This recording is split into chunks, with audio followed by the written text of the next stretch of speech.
여러분, 오늘 이야기는 끝까지 차분하게 하지만 아주 무겁게 들어주시는 게 좋겠습니다. 누군가를 사랑한다는 그 따뜻한 말이 어느 순간 서늘한 소유가 되고 그 소유가 흔들리는 찰나 인간이 어디까지 무너질 수 있고 어디까지 잔혹해질 수 있는지에 대한 기록이기 때문입니다. 2024년 5월 6일 서울 강남역 인근의 한 고층 건물 옥상에서 벌어진 일입니다. 겉으로 드러난 시작은 투신하려는 남성이 있다는 다급한 신고였습니다. 하지만 그 신고의 이면에는 우리가 상상하는 것보다 훨씬 더 깊고 훨씬 더 차가운 진실이 도사리고 있었습니다. 이것은 괴담이 아닙니다. 날짜와 시간, 그리고 수많은 증언으로 남은 우리 곁의 비극입니다. 이제 그날의 기록을 하나씩 따라가 보겠습니다. 이야기는 2024년 5월 6일 오후 5시 무렵 서울특별시 서초구 강남역 인근의 한 건물 옥상에서 멈춰섭니다. 이 사건의 주인공은 서울 소재 유명 의과대학에 재학 중이던 25세 남성 최씨, 그리고 그와 교제하던 24세 여성 A씨입니다. 두 사람의 인연은 11년 전으로 거슬러 올라갑니다. 최씨와 A씨는 경기도 화성시의 한 중학교 동창이었습니다. 중학생 시절 잠깐 교제했던 풋풋한 사이였지만 당시 최씨의 어머니가 학업을 이유로 관계 정리를 요구하면서 두 사람의 인연은 끊어졌습니다. 그렇게 각자의 삶을 살아가던 중 2024년 2월 24일 최씨가 인스타그램을 통해 다시 연락을 보내오며 비극적인 재회가 시작됩니다. 재회 후 교제를 다시 시작한 지 불과 53일 만인 4월 16일 최씨는 강남구청에서 양가 부모에게 단 한마디 상의도 없이 비밀리에 혼인신고를 마칩니다.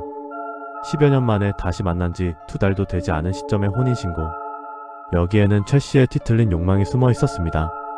두 사람의 성장 환경은 극명하게 대조적이었습니다. 최씨는 상대적으로 풍요롭지 못한 환경에서 자라온 반면 A씨의 아버지는 회사를 운영하고 건물을 소유할 정도로 재력이 상당한 집안이었습니다. 보도와 주변 증언에 따르면 최씨는 A씨를 단순한 연인이 아닌 자신의 신분 상승과 향후 병원 개원 계획을 실현해줄 발판으로 바라봤다는 의혹이 짙습니다. 당시 A씨는 2024년 7월 유학을 앞두고 있었습니다. 최씨는 그녀가 유학을 떠나기 전 혼인신고를 마쳐야만 자신이 법적 지위를 확보할 수 있고 이후 아이까지 낳게 되면 양가 부모님도 어쩔 도리 없이 자신을 받아들일 것이라는 치밀한 계획을 세웠습니다.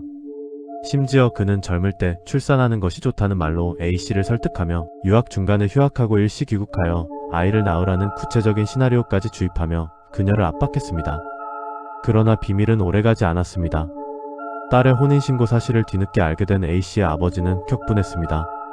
아버지는 딸에게 이것은 정상적인 결혼이 아니다 라며 혼인무효 소송을 진행할 것을 선언했고 변호사의 조언에 따라 최씨와의 연락을 끊으라고 단호히 말했습니다. A씨의 아버지는 최씨의 어머니에게도 전화를 걸어 혼인무효 소송 의사를 밝히며 최씨의 구체적인 정보를 모르니 그가 재학 중인 의과대학으로 소장을 보내겠다는 취지의 말을 전했습니다. 이 소식을 어머니로부터 전해들은 최씨는 극심한 불안에 휩싸입니다. 학교로 소장이 전달되면 징계위원회에 회부되어 자신의 학력과 미래를 모두 잃을 수 있다는 공포 때문이었습니다. 이 과정에서 그는 몇 차례 극단적인 선택을 시도하기도 했습니다. 사건 전날인 5월 5일 저녁 최씨는 학력과 동거 문제를 두고 A씨와 대화를 나누던 중 폭언을 쏟아냅니다. 너가 좋은 대학을 가지 못한 건 금수저라 충분히 노력하지 않았기 때문일 수 있다. 너네 아버지가 나를 고소해서 내 학력을 잃게 될까봐 무섭다는 그의 말에 A씨가 대수롭지 않게 반응하자 최씨는 이를 자신에 대한 공격으로 해석했습니다. 학력보다 경제적 배경을 우위에 두는 듯한 그녀의 태도에 모멸감을 느낀 최씨는 결국 가장 잔인한 선택을 결심하게 됩니다. 사건 당일인 5월 6일 오후 3시경 최씨는 거주지인 동탄의 한 대형마트에서 범행 도구인 횟칼 2개와 청테이프 2개를 구매했습니다. 그리고 평소 데이트를 즐기던 강남역 인근 건물 옥상으로 A씨를 불러냈습니다. 이동하는 버스 안에서도 최씨의 광기는 멈추지 않았습니다.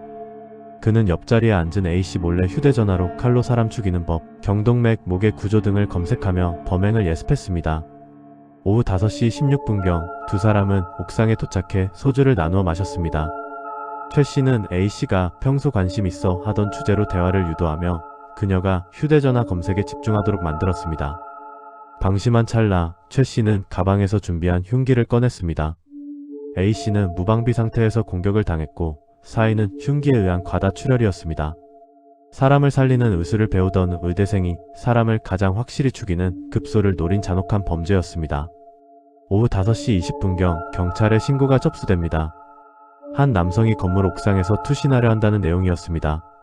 최 씨는 실제로 투신을 시도하는 듯한 모습을 보였으나 출동한 경찰에 의해 3분 만에 구조되었습니다. 하지만 구조 직후 최 씨의 태어난 진술이 현장의 분위기를 바꿨습니다. 평소 먹던 약이 든 가방을 옥상에 두고 왔다는 그의 말을 듣고 경찰이 현장을 확인하던 중 옥상 한 구석에서 쓰러져 있는 A씨의 시신을 발견한 것입니다. 최 씨는 그 자리에서 긴급 체포되었고 이후 조사 과정에서 모든 범행 사실을 시인했습니다. A씨의 장례는 5월 10일 빈소도 없이 비공개로 치러졌습니다. 유가족의 간절한 요청 때문이었습니다. 한 방송에 따르면 판결이 확정될 때까지 장례 절차를 완전히 마무리하지 못하고 있다는 안타까운 소식도 전해졌습니다. 피해자의 이모는 너무 착한 아이였다. 맛있는 게 생기면 가족에게 먼저 권하던 아이였는데라며 피눈물을 흘렸습니다. 가해자 최 씨의 신상은 공식적으로 공개되지 않았으나 그가 2018학년도 수능 자연계 만점자이자 연세대학교 의과대학 재학생이라는 사실이 보도되면서 사회적 파장은 걷잡을 수 없이 커졌습니다. 온라인에서는 그의 이름과 사진, SNS 계정뿐만 아니라 피해자의 정보까지 무분별하게 확산되며 2차 피해가 이어졌습니다. 학교 커뮤니티에는 그에 대한 엇갈린 평가들이 올라왔습니다. 어떤 이는 그를 사회성이 결여되고 실습에서 빈축을 사던 학생으로 기억했고 어떤 이는 무난하고 평범한 학생으로 기억했습니다. 그러나 분명한 것은 그가 2020년에 성적 문제로 유급된 이후 동기들과 멀어지며 고립된 생활을 해왔다는 점입니다. 과거 메가스터디 멘토 활동이나 TV 출연 영상들은 사건 이후 모두 비공개 처리되었습니다. 재판 과정은 길고 고통스러웠습니다. 최 씨 측은 1심에서 살인 혐의를 인정하면서도 불안장애와 강박장애 그리고 복용하던 약물이 범행에 영향을 미쳤다며 심신미약을 주장했습니다.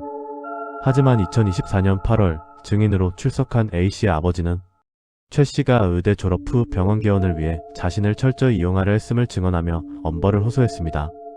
반면 최 씨의 어머니는 아들이 약에 취해 혼미한 상태였다고 주장하며 선처를 구했습니다. 그러나 검찰의 심리 분석 결과 최 씨는 범행 당시 심신장애 상태가 아니었으며 오히려 재범 위험성이 높고 소유욕과 자기중심적 성향이 강하다는 판정이 내려졌습니다. 검찰은 1심 결심 공판에서 법정 최고형을 구형했습니다. 2024년 12월 20일 1심 재판부는 최 씨에게 징역 26년을 선고했습니다. 살해의 고의는 확정적이지만 범행을 인정하고 반성하며 자살 시도를 했다는 점을 정상 참작했다는 이유였습니다. 유가족은 너무 가벼운 형량이라며 절망했습니다. 항소심에서도 치열한 공방이 이어졌습니다. 피해자의 어머니는 증언대에 서서 딸을 잃은 뒤 하루하루가 지옥이다. 가해자의 반성문보다 내 엄벌 탄원서에 귀를 기울여 달라며 오열했습니다. 어머니는 이 범행이 단순히 이별 통보 때문이 아니라 혼인무효 소송 과정에서 자신의 치부가 드러날 것이 두려워 증거를 아는 딸을 살해한 것이라 믿고 있었습니다. 2025년 6월 13일 항소심 재판부는 1심보다 무거운 징역 30년을 선고했습니다. 유기징역형 중 최고 형량이었습니다. 보호관찰 5년도 함께 명령되었습니다.